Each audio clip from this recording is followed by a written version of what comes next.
Coming from the Caveman Studios in Buffalo, New York. Welcome to Caveman Corner with your host, Jeff. Captain Caveman!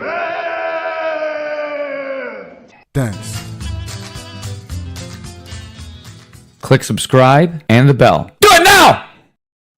Hey, we're here with Mr. Buck Smith, one of the legendary fighters in boxing history. So thank you very much for coming on a podcast. It's an honor to have you, sir. Thank you, sir, for having me. Yeah, no problem, man. Thank you. I want to jump right into your career because I don't know if this is a true story or not, but your first professional bout, you just walked into the ring and started fighting. Is that really how it went down? Well, just like you started the show, you wanted to jump straight into it. So that's what I did. That's what I did. That jumped off my career. That started my career off. Did you have any boxing experience at all? Actually, I had a few amateur fights as a kid, growing up down in Muskogee, Oklahoma, about 120 miles from Oklahoma City. I started down there, had maybe about 3 or 4 fights, and came up here and moved with my dad. And I started life, graduated from high school and went to the military, had a couple of fights in the military, smokers-wise. And I'm like, hey, man, I can get out of here and make me some money. I can fight pro, So I started working for a finance company. And me and my brother, he wanted to go down to this place they call the Central Plaza Hotel, which they held fights down there. The old Grady's put the fights on. And we went down there one day. And my brother went to the back. And he's nosing around and said that, hey, my brother know how to fight. He heard that somebody that fell out. And so, yeah, I jumped in there. I had some jam shorts and some Reebok tennis shoes on it. And that was my first fight, man. And first pro fight. And I'm like 4 rounds. I made it. And then next thing I know, Sean Gibbons, which became my mentor in fighting, in boxing, he's like, hey, man, you need to come to the gym. We got a gym over here on this side of town. You need to come over here and check us out. And once I did that, I think maybe about a month or 2 later, he sent me down to Dallas, made him rode down to Dallas in the Honda. And I knocked out the old boy in the second round. And it just started from there, my man. Yeah, you just racked win after win for a really long time. I looked at your record, and I was so amazed by that story. Not too often you just see a guy walk into the ring. Yeah, I'll fight. I'm ready to go. Yeah. I mean, I wish I could, get specifics on everything that happened, but it's been so many years, Yeah. But hell, we had a run, dude. We had a lot of fun, man, and just jump in there and go at it, not knowing what the hell I'm doing. I mean, nothing, just going there throwing punches. I didn't learn how to fight till I fought Buddy McGirt, Man. And hell, that was probably 100 fights later. Yeah. Wow. So there's some controversy on the record because apparently you fought under other names. How many fights do you actually have? Man, I've had a couple hundred fights. I don't know about the no name. That's been speculated from other folks. I can't say anything about that because I don't know anything about it. That's about it, man. I mean, once I got into the ring, I fought. I mean, my name was called, and whoever name else was called over there, I wasn't worried about it. Yeah, that's amazing. And that's just on the that's just around here in the Midwest. Yeah. Because having that many fights, going from state to state. I mean, hell, you having 15 fights in 1 month. I don't know who I'm fighting. I think that's actually is pretty close to a record as well, and something that no fighter now is going to be able to do because now they have mandatory weights between fights. Do you think that's a good rule, or do you like just being able to fight right after you fight? I mean, I know you got to make a living. The mandatory weight period, yeah. Yeah. I ran into that, and I think it was in Tennessee. I had a fight in Kansas City, and I won decision. I think the next couple of days, we went over to Tennessee and we fought over there. And I did excuse me, went through the procedure like you normally do. You get checked by the doctor, whatnot. The fight doctor before the fight, and there was nothing wrong with me. And I told the guy, I said, "Yeah, I just fought last night. I fought the other night." And he said, "Well, if I'd have known that, you wouldn't be fighting tonight." And I'm like, "Well, I'm okay. I passed the physical. I passed all your testing. So what's the problem?" You know, I think it's bad, really. But you're trying to keep a guy from earning a living, and if a guy is able to fight like I did, I mean, I didn't have any issues whatsoever. I mean, health wise, yeah. I mean, I was okay. You're speaking very fine too. You're very Yeah. clear. It's not like you have slurred speech. Like, Well, how's your head? I, I I gotta stop for a while and kind of slow my speech down a little bit sometimes because I get to talking, get to rambling on so fast my words don't come out like they need to, but not. So I have to slow down a little bit. Um, but my health wise is good. My brain, I believe it's okay. It always checked out.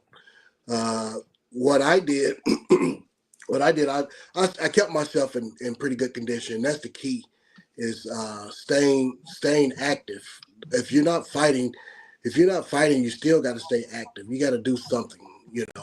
Most of these guys, they sit around, they fight for the title. They won't fight for a year, 6 months. And that, I think that's bad. They should stay. They should stay busy. You know, Fighting that often, how much hard sparring did you do? Here in Oklahoma, I didn't get that much sparring. I had to go from state to state. We had a training camp up in Indianapolis that when there was a big fight that came up, I would go there and post up there and train up there with some guys. And I've been telling you, it was truly good, great guys up there, man. I had a one hell of a training camp with a lot of guys. Harold Brazier was one of them. Harold Brazier, world champ. Marty Jakuboski, all those guys up there, Dwayne Swift, Ferdell Smith, Mark Brandon, a lot of guys out there that was on the club show level that made it, and those guys were great sparring guys. And I would spar with other guys out in California and in other places, but Indianapolis was my main camp. Right. So do you think that maybe your brain's good because you didn't lose so much in the gym because you're out there like fighting all the time? Well, I think my success was not sparring so much like these other guys would. I wouldn't spar with a headgear. I refused to wear headgear. Only when I went over to Italy and I had to spend 2 months over there with Gianfranco Rossi. I had to spar him, and they wouldn't let me wear. They made me wear headgear because he was getting ready to fight for a title and he didn't want any cuts or whatnot. Yeah. But I get it. The headgear with sparring, it do cause a lot of damage, and that's where you get a lot of damage from is in the gym. Um, the thing that I didn't like was that guys getting hit with a headgear on, they seem like they can absorb more punishment, and they can take more blows. It's not really hurting them, but it truly is, But But yeah, I just didn't care for headgear. But I love to spar and didn't get that much here in the city. I had to go to Indianapolis and other states to get that, but mainly Indianapolis, where we did Yeah. all the sparring at. Do you think headgear is good for anything besides for stopping cuts? Uh, no, not truly. I mean, if it was thinner, yes, thinner. If you remember Tyson, when Tyson wore headgear, his headgear was pretty thin. Yeah. You It know, almost looked like wrestling headgear. It just yeah, barely covered his ears and his forehead. yeah. Yeah. I mean, it's like the concussions in football. I mean, look at all that padding they got in that helmet. Yeah. I mean, it's crazy when you something's got to give, and that brain is gonna move around a little bit. But headgear, I mean, it's safe. in a sort of getting cuts and whatnot, but you're taking way too much damage. Yeah, there's been a lot of studies that show it actually increases the amount of concussions given.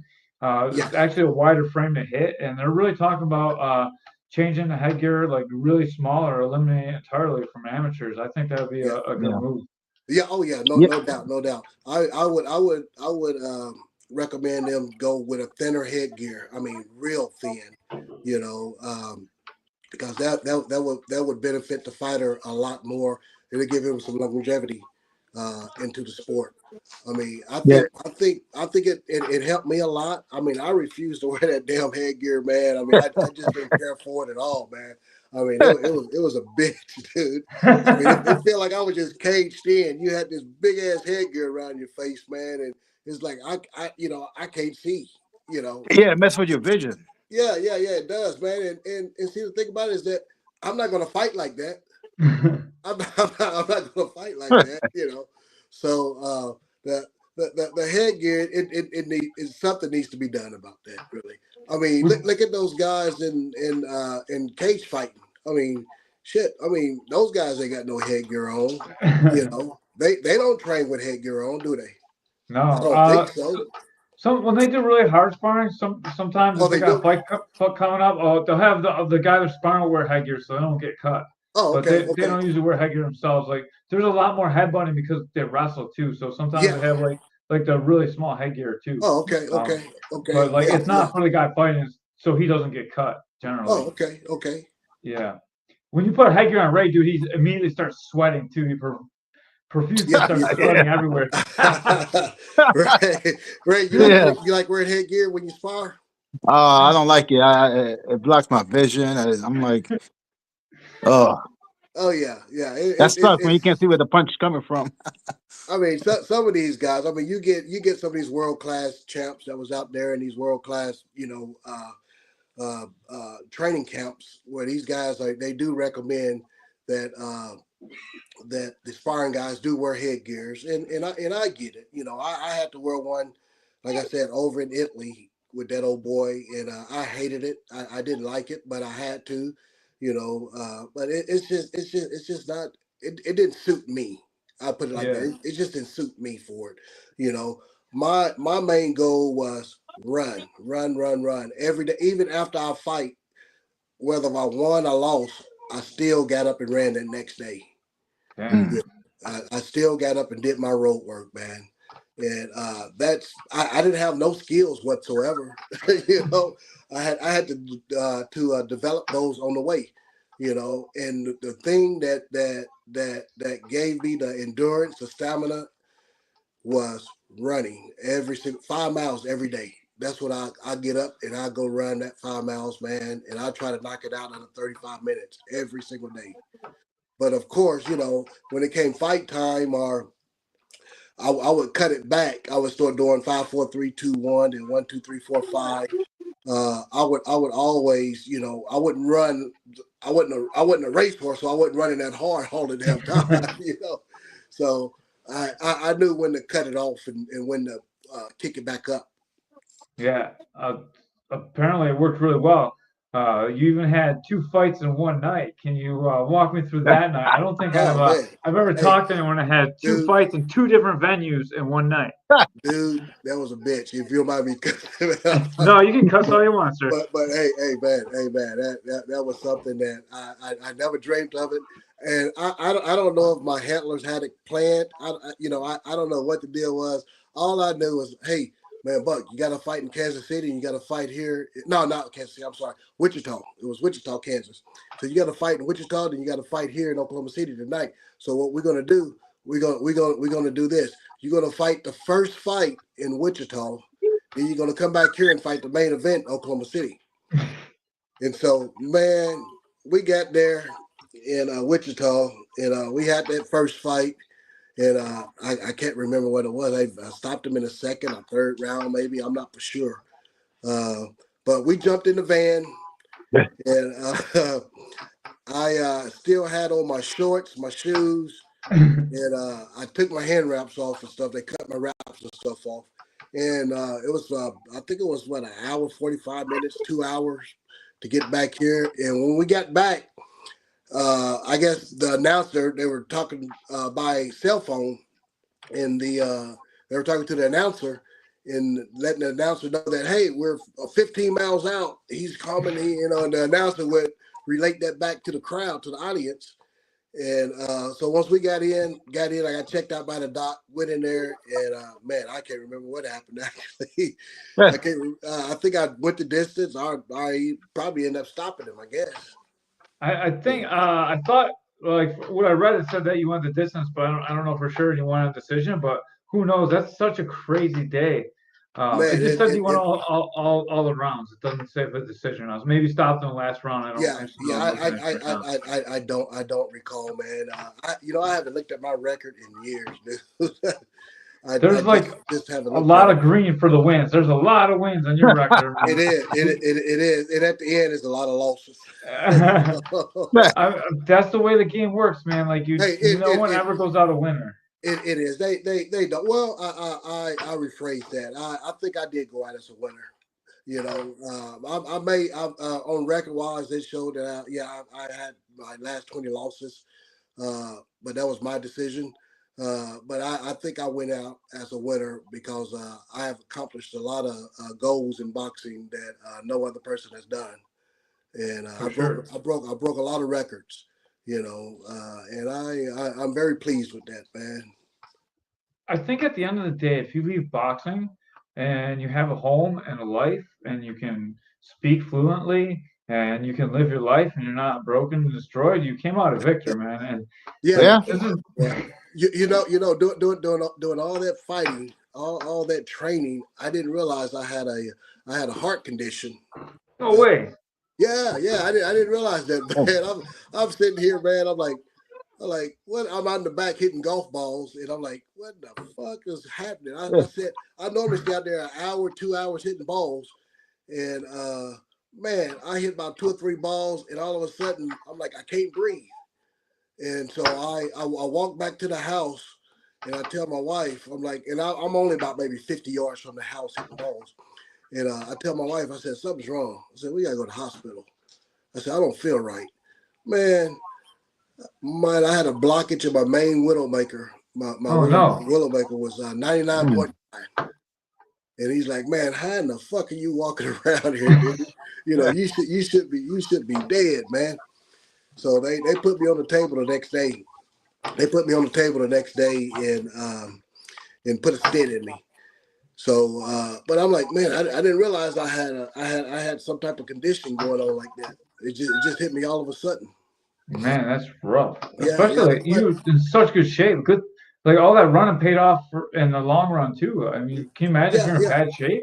Yeah, well, as you get older, I'm almost 60 now. I'll be 60 next year. So yeah, I'm dealing with those 50 pains now. Over 50 pains now. So I've got some with my hands being damaged a little bit with carpal tunnel.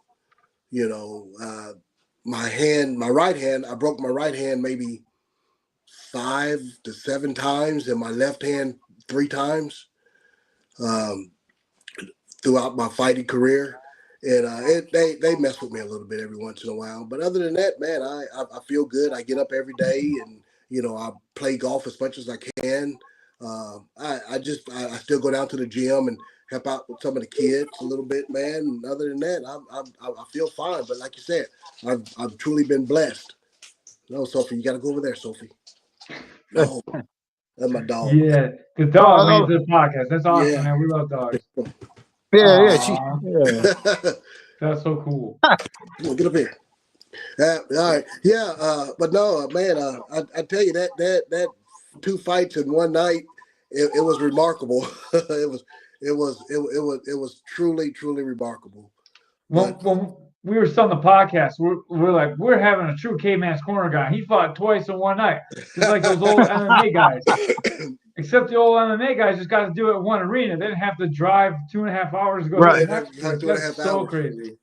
Oh man, that's crazy. I don't know how you guys do that mixed martial arts, man. That's some shit there, man. I mean, I can't do it. I think I heard Dana White at one time say, I guess when it first came out, he said something about it's safer than boxing. And I'm like, bullshit. I said, it's not to me. I mean, when somebody literally trying to choke you out or knee you in the head, I mean, man, only thing I got to worry about is two hands coming at me, the left and the right. You know, here you guys got to, those guys got to worry about knees, feet, and two hands. You know, so you got 6 parts. You know, you got your hands, your knees. Oh, we got 7 parts. Your head. Oh shit, you got 9 elbows. parts. The elbows.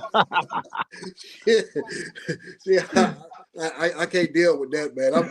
I'm used to 2 weapons. You know, Did you they guys ever got try to 7 make you weapons. fight? Do Did they ever sir? try to make you fight? Kickboxer. Yeah, we actually done that over in China. Okay. Yeah, we did the Venetian Hotel had sponsored about 30 American fighters, and we went over there, man, and they put me with the toughest motherfucker over there, dude. This guy's like Bruce Lee to me, man. I mean, this guy, you can hear these guys back there kicking this bamboo, man, and I mean, it just you can hear it from blocks away, man. That's what it sounded like. And I think I was about maybe the 10th or 12th fighter to go out there and fight. And man, this old boy, I seen these guys coming back, man. These guys, they get kicked in the shin, and they bruised all the way up to their rib cage. Yeah. And I just couldn't believe it. But this old boy, man, and Bosa Edwards, he was in my corner. He's like, man, Buck, I can't wait till you knock this dude out, man. You hit him with that left hook, he's gonna go flying, dude. And I'm like, I ain't hitting him with no left hook. I'm like, man, I'm gonna try to stay away from this guy as far away from this guy as possible. You know, and I'm gonna try to catch him. And sure enough, man, this dude got the kicking wide, man. He got the coming in, I got the moving around, and I caught one and I went with it, and that was it. I'm like, ain't no way. I said, this is an old New York trick, man. I've been down this road one too many times, dude. Yeah, we had no advantage. They said that if you can block a kick, and I didn't know how to block those kicks, you know, but we had other guys in our camp that knew how to block kicks and stuff.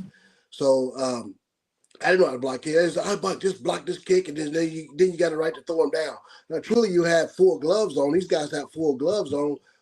We wore boxer shoes. These guys were shoeless, man. I mean, these guys, you know, and they had damn toenails that was like 6 inches long, man. Shit. I'm like, what the hell? But I mean, these folks, all these guys came back bruised up, but me. I mean, these guys, they were all bruised up, man. I'm like, I can't see it, dude. I'm like, it wasn't even worth it, man. You know, really. You know, I said they gave us a gift bag. You know, like when you go to the Oscars or something like that, and you get to walk the red carpet. Then you go into this little sitting area over here, this little sitting room, and they give you all these gifts and all this stuff. You just go pick out what you want. Well, that's just the same way they did us over there, and they gave us all this stuff that's made in China that we couldn't use over here. You know what I mean? You couldn't use it over here, so I got all this electronic stuff that I couldn't use, man.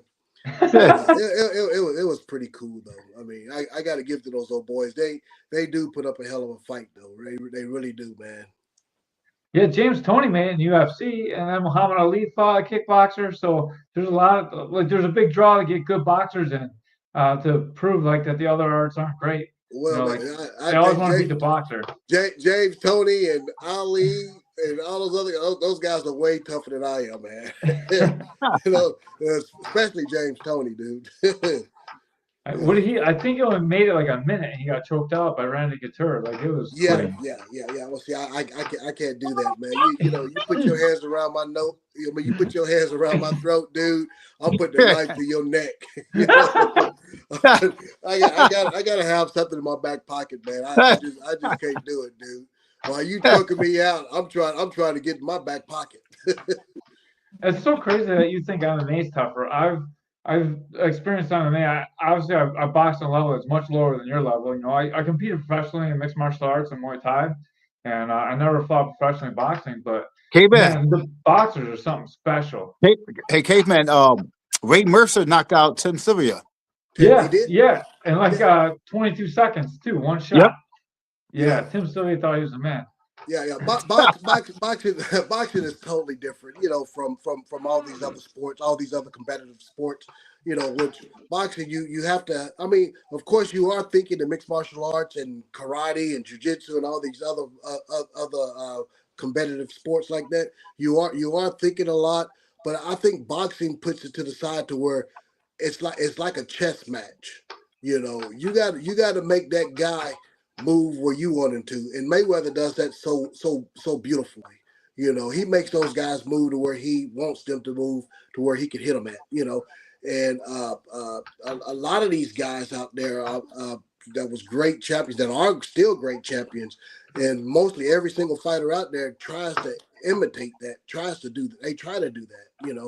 You trying to set this guy up to where you can hit him and you can continue to hit him and continue to make this guy move, and it becomes a very, very dangerous chess game,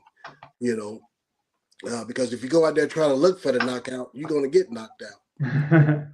I agree 100%. I've like boxed with pro boxers, and it's never fun, dude. They tear me No, up.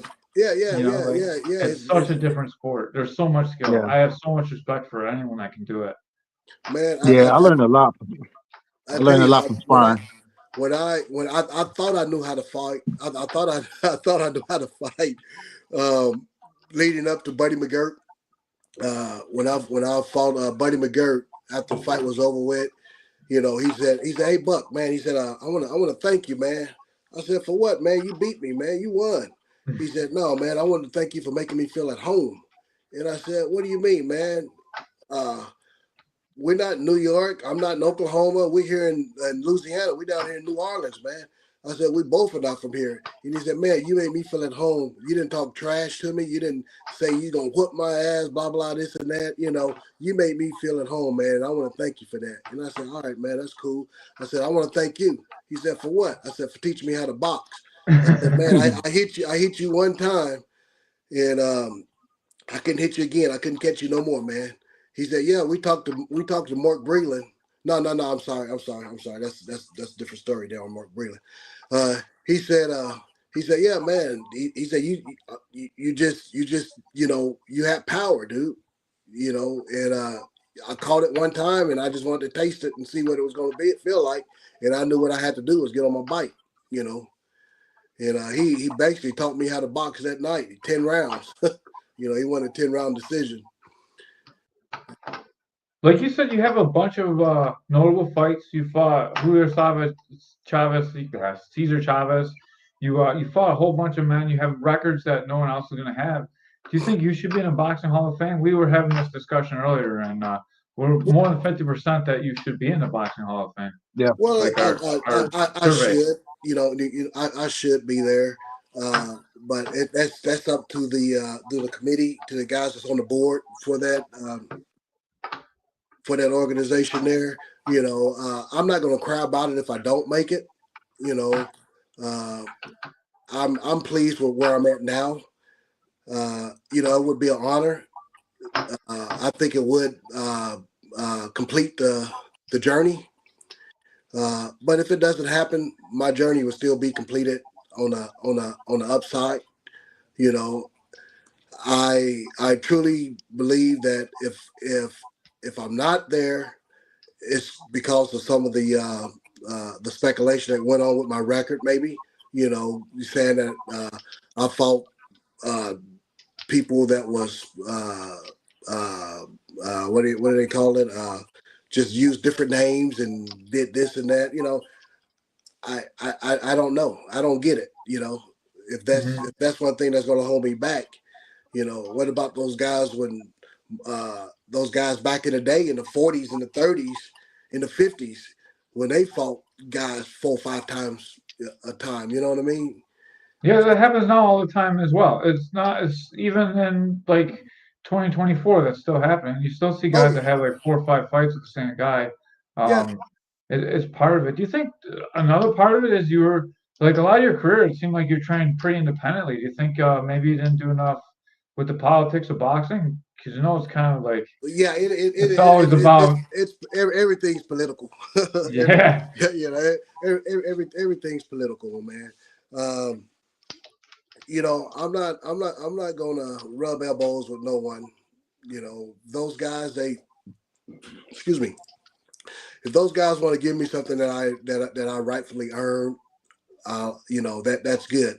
But if you don't, that's fine with me too. You know what I mean? I got my own boxing Hall of Fame. It's inside me, my soul. you know. So I'm pleased with it, man. And again, it's something that it'll leave a legacy of what I've left already behind. But I understand that if I do accept it, if I do get something like that, I will cherish it, and I will be very, very grateful for such for such an award that I just couldn't put with anything else. That's one great reward that you can get out of boxing. Is being in the Hall of Fame. Well, you made two huge Hey fans man, of Buffalo. Yeah, go ahead, Ray. I'm sorry. okay, man. We should do it like a hashtag Buck Smith gets Hall on of the Hall of Fame. Fame. We gotta do Yeah, something. We we'll gotta do start the Yeah. something. hashtag. So We now I just got on to the buy new hashtag. tuxedo now, huh? Gonna get real. We're gonna rub elbows for you. Man, Yeah, we gonna do. I tell you, they put writers in there, and they put these other guys in there like that. Come on. It's like you said again. It's all political. It's all about politics with that, man. Yeah, You know, there's a lot of politics in anything with Hall of Fame for sure. yeah, it is. Coming from Oklahoma, well, you guys, most of these fights you had, there wasn't a commission and blah blah this and that, but they all got recorded. They all got in.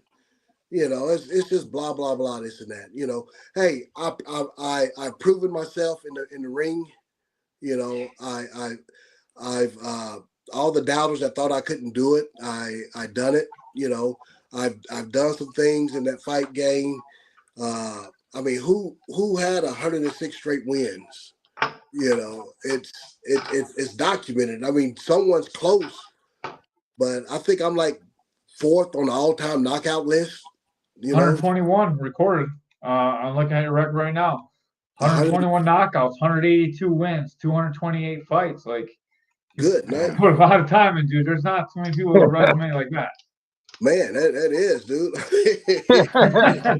Yeah, dang, maybe I ought to get my picket sign and go stand in front of the Hall of Fame. I think so, man. I think we'll be down there with we you. gotta do. Okay, man. We gotta do something. We gotta fight. We gotta rub elbows.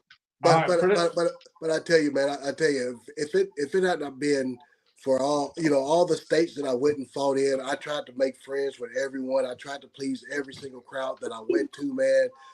All the fans out there, not only here in Oklahoma, but all around the world that watched me fight on television and in the states that I went into that I got a chance to interact with, man. If it hadn't been for those guys, giving me pats on the backs and whatnot, all that shit counted, man. It really did, dude. I still remember a lot of that stuff back in the day, man, like that. And I wanted to always prove myself that I could always try to better myself in this sport, and try to give something back. And these fans, they pushed me, man. They truly did, because I wanted to see a smile on somebody's face. I wanted somebody to say, "Hey, good job, Buck. You did great, man. I love you." It was awesome, man. I love that. And I have to send a shout out to all the fans out there that followed me in that fight game. That's really good. And I want to jump to your cigar. Like, you like to smoke cigars. It seemed like you own a business there. I know you wanted to get the plug in. So, Oh no, I don't own the business. No. Oh man. No, I don't own the business. It's just a smoke shop that I randomly visit every day. Randomly Now visit every day. I thought about owning my own cigar shop at one time, a little smoke lounge, but my wife talked me out of it. I had to talk her into letting me run a gym because when I quit fighting, I went into the gym business for about 10 years. And I should have opted out of that and did the cigar lounge, because I felt like I would have be more happier in that cigar lounge than trying to, rustle up guys around the gym, man. But I did that gym business for about 10 years, and I put out some pretty good fighters. One particularly was Carson Jones. I got him when he was like maybe 14 years old, man, and taught him how to fight. And he went out and won his first 7 pro fights, and then he ended up leaving me. Yeah. You know, Coaching Man. a very tough business. I run my own gym as well, and I understand. We're a small gym too, so like you get guys, to the level where they're ready to make a name for themselves, and then they move oh yeah, on. Like it's very tough business. yeah. I was telling this guy, I'm like, man, we're gonna pick up some money here. We're gonna pick up some money there. You'll pick up 10 grand here or 20 grand over here, man. I said, but don't worry about the big money right now. It's gonna come. You need to worry about building your record, getting these wins, doing what you have to do to get there. I say you don't want to sign with just some manager or some agent that say, hey, I can do this for you. You want to sign with a contract for a televised fight. You were like HBO Showtime when that was going on. You want to sign with a promoter that's going to guarantee you some TV fights. Um, and man, this guy was like, man, I'd rather make 20% off of $20 million instead of 20% off of $200,000. For sure. And Yeah. he just didn't get that logic. He figured that hell, 20,000, 10,000 bucks, it wasn't enough money for him. So I didn't get it. But the thing about it is that it was on my fault because I didn't have a contract with this kid. Because I raised his kid, everybody thought he was my own son. I raised him like he was my son, Yeah. and he was 14 years old, dude. And once he turned 18, turned him pro. And like I said, he won his first 7 fights, and most of the 7 fights, he beat this one kid out of California and beat another kid in some other state. I forgot what it was. But he had his last fight with me. It was up in Chicago. And I said, man, just keep doing what you're doing, man. You're looking good. Fighting this guy, keep jabbing, keep boxing around. Don't stand still. Don't try to slug with him. And sure enough, he tried to slug with him, and he tried to knock him out, and he got knocked out. Mm. He got beat. But he's a good kid, he's truly a good kid. But like I said, he wanted to make money. He wanted to make more money at the time. He didn't see the big picture. Yeah. Coaching's it's a very tough thing to do. First of all, you can't really control the outcome of the fight. All you can do is put your athlete in the best position to win. And whether they do or not, it's on them. Like you can't Oh yeah, control their life, you can't control their girls, you can't control like a lot of stuff in their lives. you cannot do it. Yeah, you cannot do it. Even when I was training, man, Miss O'Grady, they like, man, you know what? We're gonna be here. That window, they had a big bay window in the front where the curtains, the blinds, they had to stay open at all times, no matter what, because it was the office and all the rooms were in the back. But no matter what, those blinds had to stay open. And every morning, 5 o'clock in the morning, Mr. O'Grady's out there in the front blowing his horn. Come on, let's go. You guys gotta go run. Yeah. So if we stayed out that weekend, and get home at 2 in the morning, well, hell, you gotta get up at 5 and go run. And if you showed any sluggish, they knew what you were doing, so they're gonna run you extra hard, dude. They're gonna make you do that 2-mile gut check in under 12 minutes. That's a gut check. Yeah, After a hard night out. that's a gut check there, man. Yeah. Yeah, So 2 miles under 12 minutes, dude, and we ain't no track stars. was running the gym rewarding to you, or was it really not what you expected it to be? What was that, sir? Was running the gym like, did it fill your needs, or was it not really what you expected it to be? Well, at the time, I didn't expect it to go that way, really, and most of it was on my behalf because the guys that I did have, I didn't have a contract with them except for one guy, and my main guy that I had, I didn't have him under contract because I thought it was just, hey man, we're friends. I've had you ever since you was 14 years old, and I took his word, I took his mother's word, I took my word, and I thought that it was just going to work out, you know. But dating back with the O'Grady's, with when I was fighting with those guys, I never had a contract with those guys. We never had a contract. Out of all the years that I stayed with those, all the fights that I had with those guys that they promoted, we never had a contract. It was our word. They stood behind what they said, and I stood behind what I said, and it worked out just fine. I mean, we didn't do anything. Now we did a split, of course. Yeah, we agreed up on 60-40. I get 60, they get 40, and that was the agreement. You know, and out of that 40%, they took care of everything they needed to take care of for me. You know, so I felt that was fair. You know, I felt that was the way to go, and it seemed to work out, and it actually it did work out. You know, and I don't know if managers, agents, promoters, fighters, I don't know if they have that trust today as I did with the O'Grady's. You know, but I felt comfortable with it. That's a different time now, man. Everything's big business, man. Those days are long gone, man. People's word don't mean too much now. Like, No, Yeah. no, it's a but tough spot. running a gym, sometimes I do I do think about getting back into the gym business again. I'll go down to the gym 3 days a week, uh, show some kids some pointers, and then I'll leave and I'll come back the next day, see if they worked on them or whatnot, and I can tell if they have. Then if they haven't, I won't say anything to them. I just move on. You know, Yeah. but I won't get involved with no more professional fighters. If I want to do anything, it'll be with amateurs. Because the amateurs, they're looking to get there. And once they get there, they're on their own. You don't have to pay me anything now, so you don't have to pay me anything later. But with Yeah. pros, they looking to get theirs now and then get theirs later at the same time. Uh-huh. And while you in the middle, you get cut out of it because they try to take the whole pie. So It's I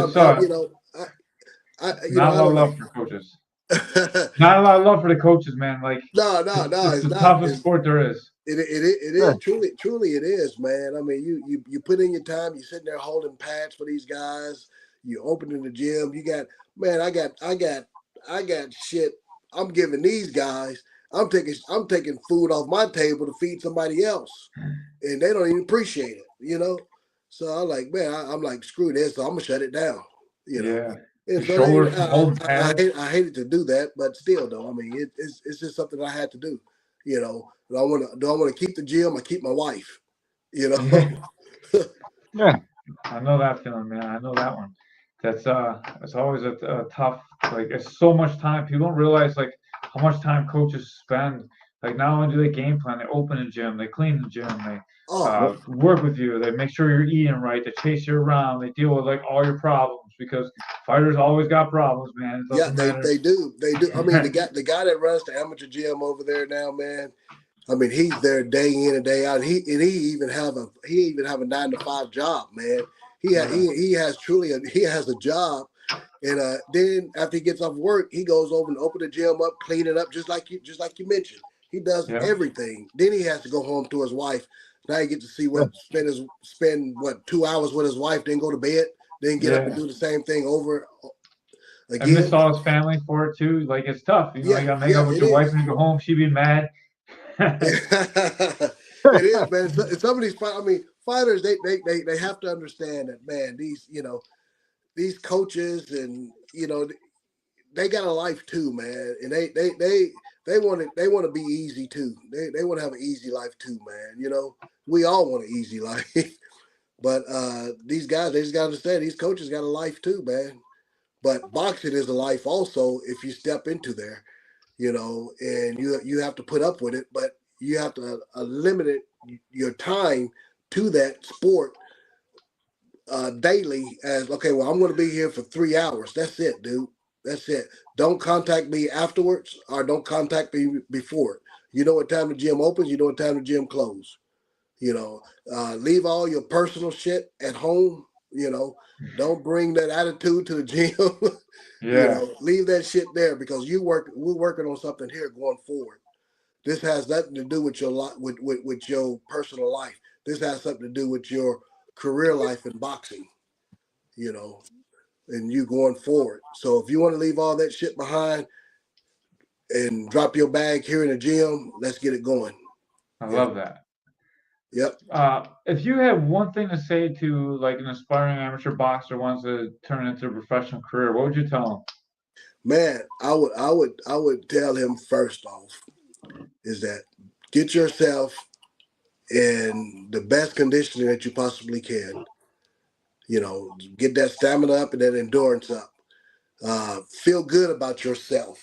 Go into go into an agreement with agent, matchmaker, promoter, manager, whoever it may be that you setting your eye that you got your eyes set on, that you got your goals set at. Go in there and just be open minded with them. Just tell them exactly what you want. Don't let them tell you what you want. You tell them what you want. You know, because most of the guys say, "Well, I can get this for you. I can do this for you." No, don't accept that. Tell them, "Hey, I want this here." If someone come to you and say, "Hey, I got to fight 50 grand," I don't want 50 grand. I want 150 grand. You make your stipulations. If they don't take it, they don't take it. Right. But you didn't get cheated. You know what I mean? You know you didn't get cheated whatsoever. But you just gotta have an open mind. You just gotta tell those guys what you want, you know. And most of those guys they don't do that, you know. But now, of course, I mean, except for the regards of Mayweather's and other fighters like that, they can make their own. You know, they can make their own agreements on what they want, you know. And an up and coming fighter, you just go in there and just be yourself and say, hey, this is what I want.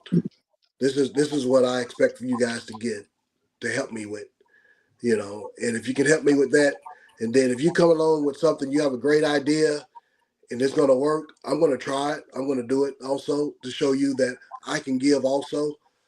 Uh, and I can be that fighter that you want me to be if you're going to be honest with me, because this boxing it's a tough sport, man. I mean it ain't nothing but just sharks out there, dude. You know. That's real. And they're all you coming know. for you. They're all trying to knock you out, man. Everybody. Yeah. Take your money. Because yeah. Everybody want that winner. Everybody want that number one guy. You know, no one cares who's second or third, but that second or third is still making some money. But all of them want to be at the top. All of them want to be at the top, man.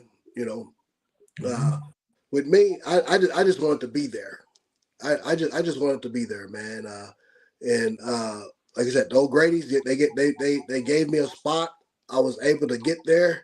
You know, I was able to stay there for a little bit, but I had some issues to where I didn't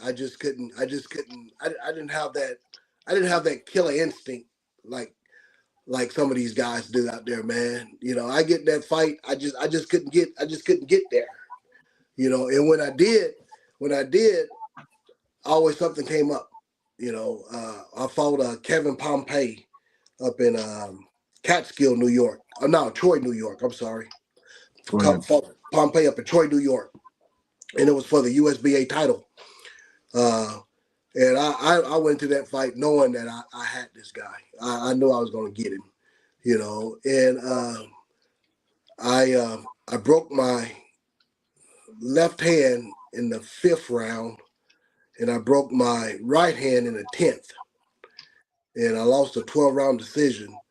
And ever since then, my hands were never the same. I didn't give my hands time enough to heal. I was right back fighting months later. No bullshit, man. I was back fighting months later, you know. And that's just the eagerness in me that I just wanted to fight. I just wanted to keep proving to myself that I could do this, because I didn't have I didn't have what all these other I didn't have what Pompey have. I didn't have what all these other fighters that was world champions or had either. You know, man, I had to work for what I had to get. You know, the art of boxing, the science of it, dude. I mean, I had to learn the hard way. You know, and that meant by jumping in the car, hell, driving across country. You know, stopping in every state we possibly can get a fight in, just to learn how to fight, man. Sometimes two in one night, man. That's crazy. Oh man, Yeah. I tell you, we had a Kevin Rooney. Actually, my manager at the time, Miss O'Grady, they spoke with Kevin Rooney on the phone about him coming to Oklahoma City, staying here for a few months, training me, um, because though I like the way Tyson fight, of course, and I was good with it. And then he no, just send the kid up here to Catskill and we'll work with him up here. And they didn't do that. So, like I said, I had opportunities, but we just didn't jump on that side. We just kept doing what we were doing. We just kept going down that one way road, I guess, and it ended up. Speaking of Mike Tyson, I cannot have you on this podcast and not ask you what you thought about Mike Tyson and Jake Paul. Oh, dude, Hey. he was carrying the bag already, man. um, I believe it was the biggest sham in boxing, man. I love Mike Tyson. I mean, I've always been a Mike Tyson fan. Him and Muhammad Ali, I'm a 1-2. You know, Ali won and Tyson's second. Um, I wish Tyson hadn't have done that.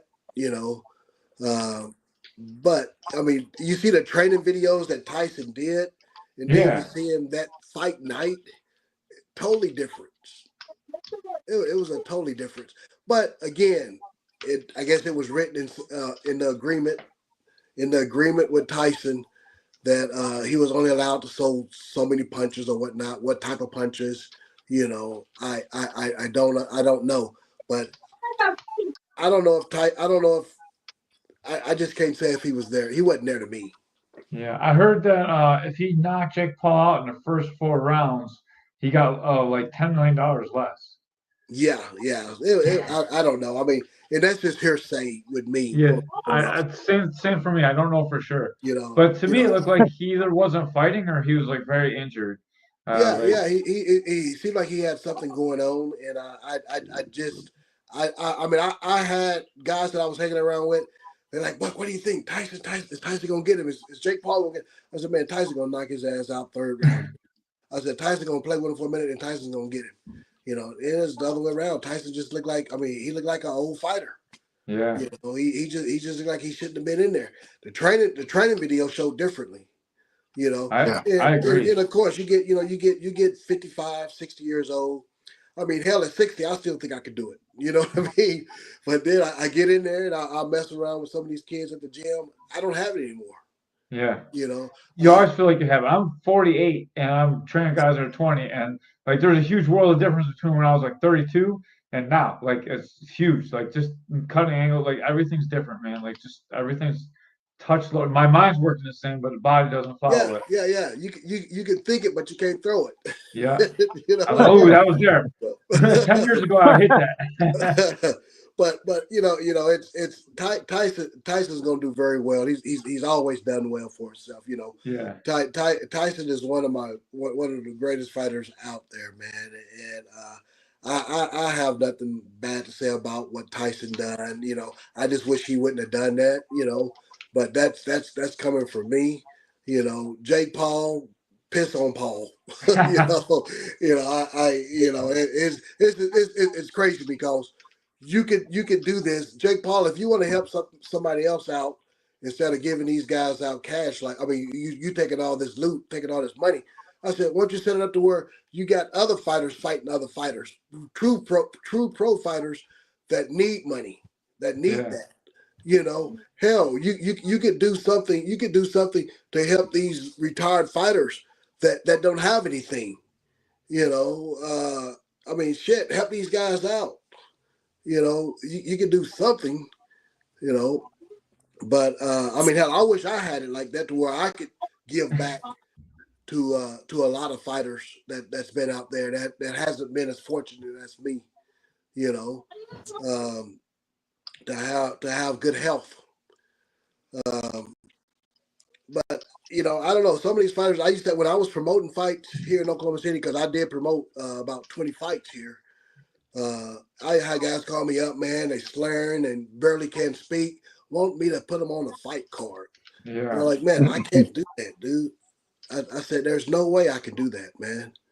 I said, but I tell you what, here I can send you this. I can help you out a little bit, man, to get you on your feet. But other than that, I Uh-huh. can't do anything else, dude. And I said, Yeah. I really shouldn't even be doing that, man. But It's so tough. There's no pension, there's no health insurance for these guys. Like it's such a difficult post Yeah. career life for the sport because at the end of the day, you at some point you're not going to go fight anymore. It doesn't matter who you are. Father Time is the ultimate winner, and then you better have something set for yourself. man, I tell you, I had to find a 9 to 5 just to get health insurance, dude, because there's Yeah. there was nothing there for me.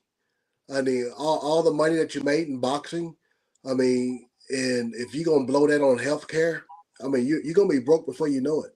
Yeah. Yep. I was able to go for a while for at least 15, 18 years without working, and but now, man, I can't do that because I got health issues. I got glaucoma. you know, I got heart issues. So I mean, hell, I got to have something coming in instead of everything going out. Yeah. And I mean, it's difficult, dude. It truly is, man. You know, but I'm just glad I'm just not that damaged to where uh, I'm gonna need long term assistance. You know what I mean? So hopefully my health will turn around, which it has already. You know, because I can get up and I can go run 2 or 3 miles.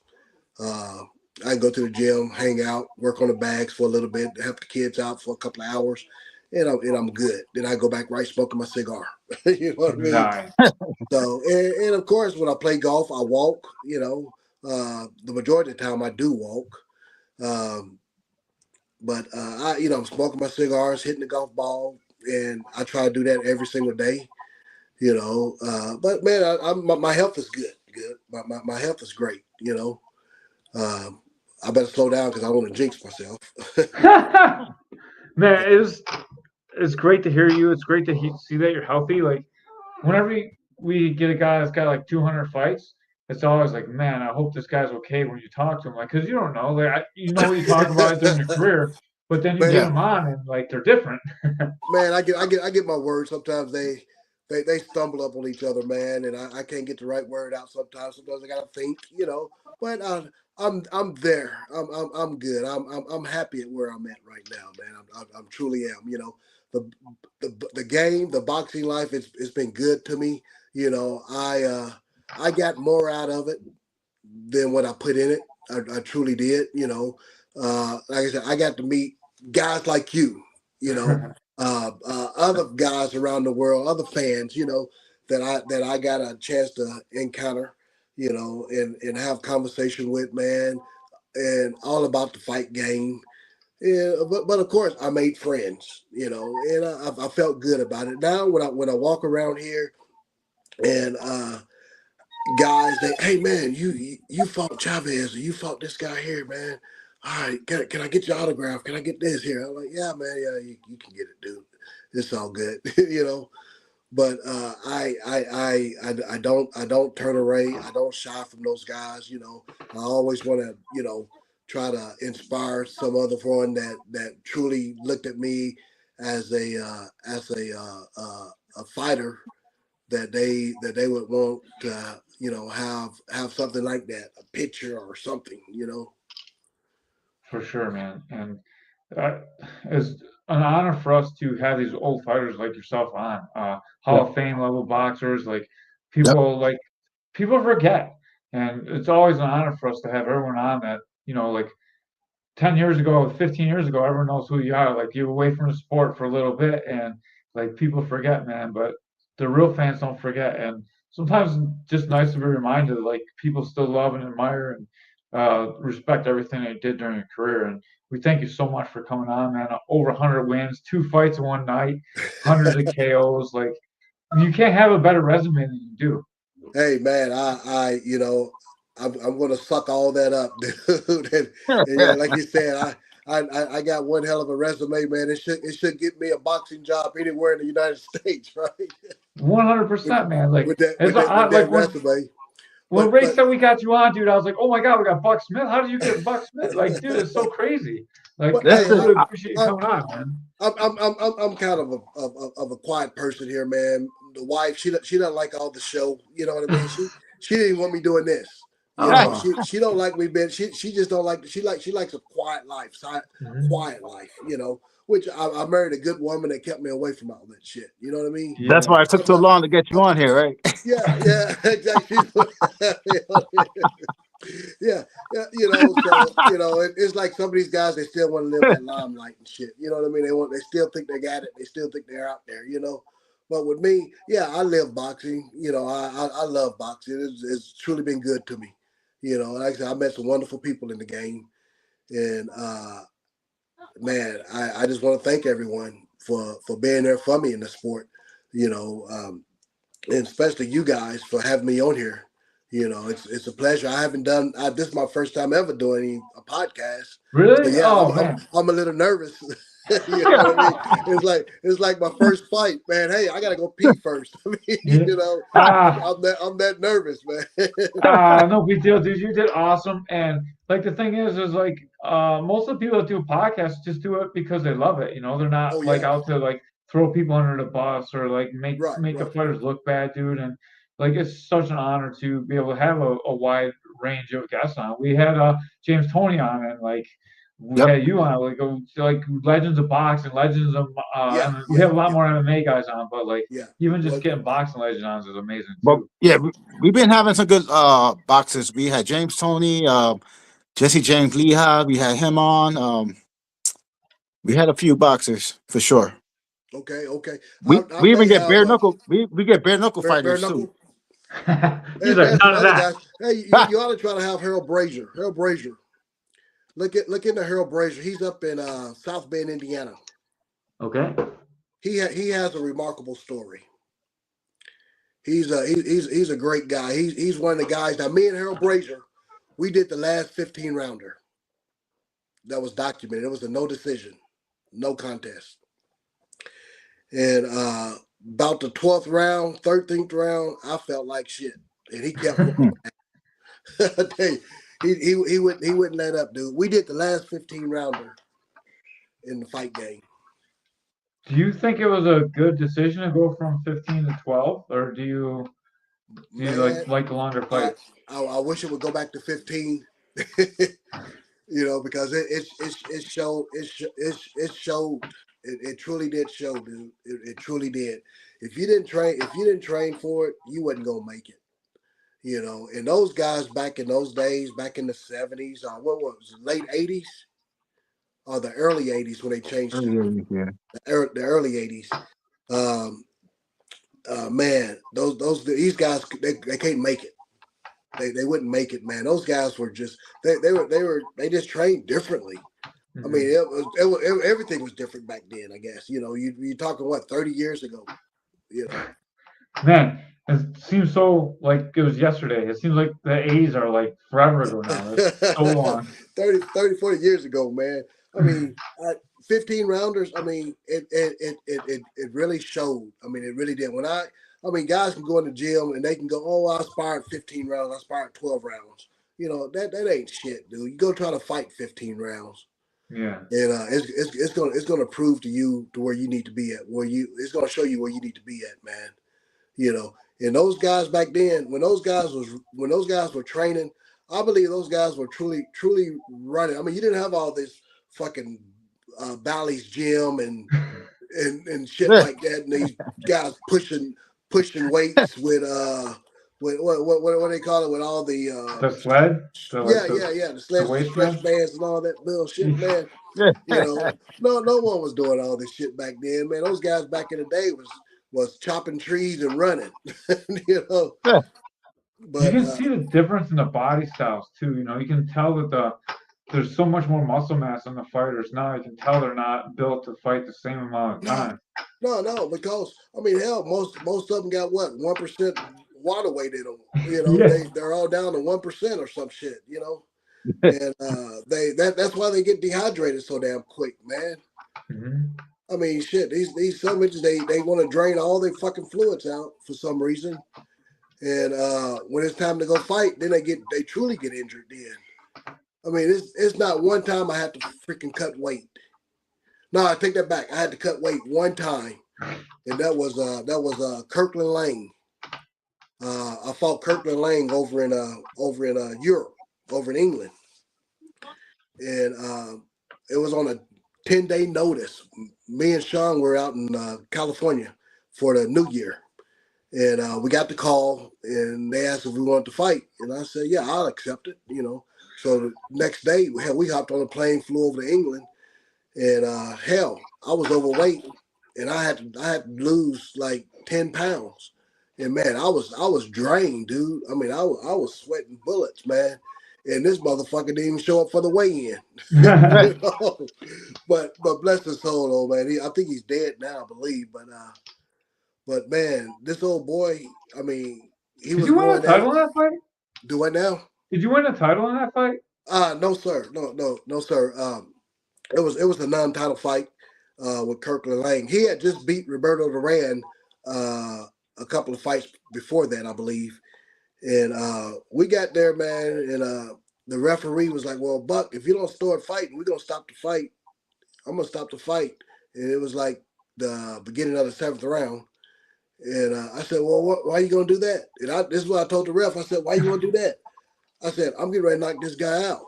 And sure enough, we knocked him out in that 7th round. You know. Did the ref laugh with you after? Do I now, sir? Did the referee laugh with you after that? Oh man, he joked around. He's like, he told me he was gonna knock him out. He told me. He went around telling everybody, man. And I tell you what, after it was all said and done with, man, they treated me like royalty over there, dude. They gave me a limo, free drinks, I mean everything, dude. They were just giving me everything they possibly could just to get a rematch with this old boy. They wanted a rematch right then. They even offered double on the money, man.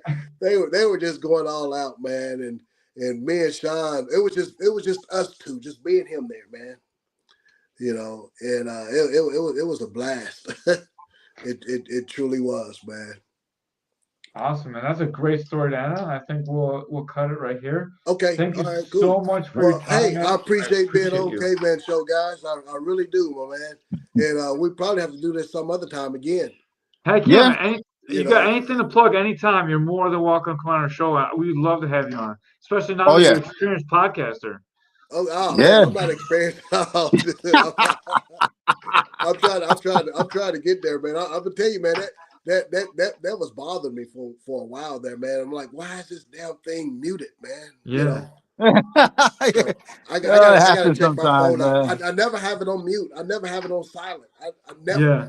So what happens is sometimes the web browser. So this is like it's not an app. It's through a web browser. So sometimes your web browser itself, the internet thing, can have your mic sound turned off, and that's probably what it was. That's probably I think that's what it was. Yeah. But, I didn't go into the browser and try to detect that there. Yeah, you need to be like a rocket scientist. My wife just said, "Yeah, the iPhone is better than the Samsung." Yeah, she said the iPhone bailed me out. yeah, it definitely did.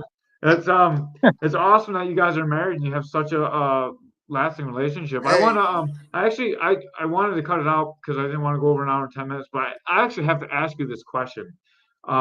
What makes a successful marriage in a fight game? Because it is so difficult to deal with all the stuff that a fighter's wife has to deal with. What do you guys do that makes your marriage work after 20 years? Man, you won't believe it, but my wife, we've been married for we've been married for over 25 years, 27, 28 years.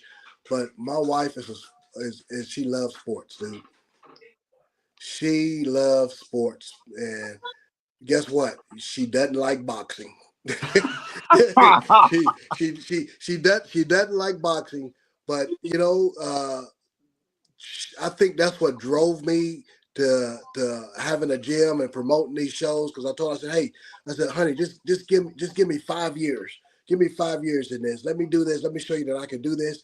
I've done it for 10 years, and but now she won't let me go back in it at all.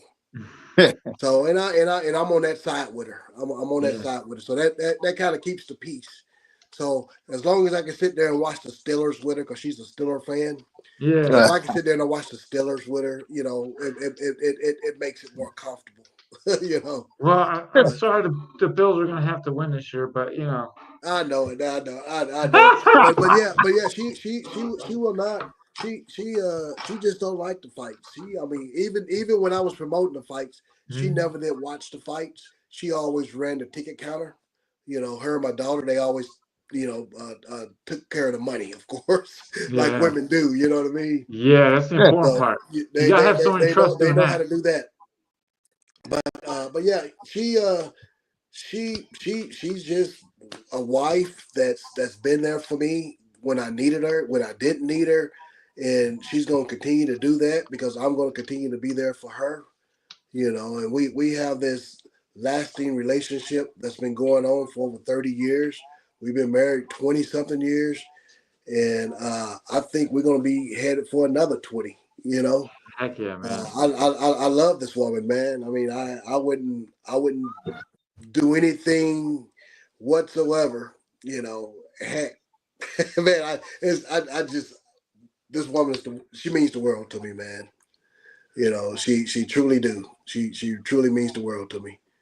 Young fans that are watching this right now, like if I could tell you one thing, have a strong woman in your life that is like a woman like Buck Smith's wife, because there's a lot of bad women and women can ruin careers, women can ruin lives, but the right woman with the right man can make magic happen, man. And it's awesome. Oh yeah.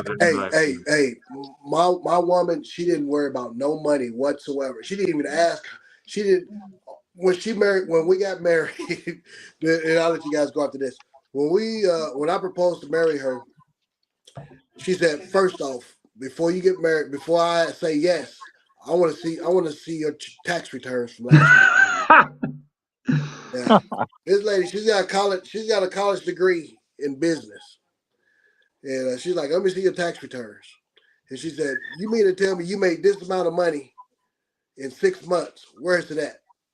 And she said, I can't marry you if you're gonna be doing shit like that. She said, you gotta get your shit together. She said, she said, you gotta get your shit together. I said, I don't care if you got money or not, but you can't be blowing money like this. I need for you to be there. I need for you to be responsible. So guess what? She handles all finances. And so that's awesome, man. I have nothing. I don't worry about it. Only thing I worry about, and I tell her, hey, as long as I got money for cigars and money for golf, I'm happy. I don't care about nothing else. And that's it. So you can do what you want to do. And we get along just fine, man. I mean, that's awesome, man. You guys make sure you guys have this in your life. It's important. It's a big part of the game. Yeah, it is. It is. Thank you so much for your time, Mr. Smith. Hey, thank you guys. Good luck with your health. Good luck with your heart. Have a great New Year that's coming up, man. You too, man. Happy holidays. New Year's is Ray's birthday, actually. Hey, Ray. Yeah. Well, happy early birthday, man. Thank you, sir. Yeah. Right. Have a great evening. Thank you for the podcast, sir. Oh, no. Thank you guys for having me, man. We're out. Man. Yes,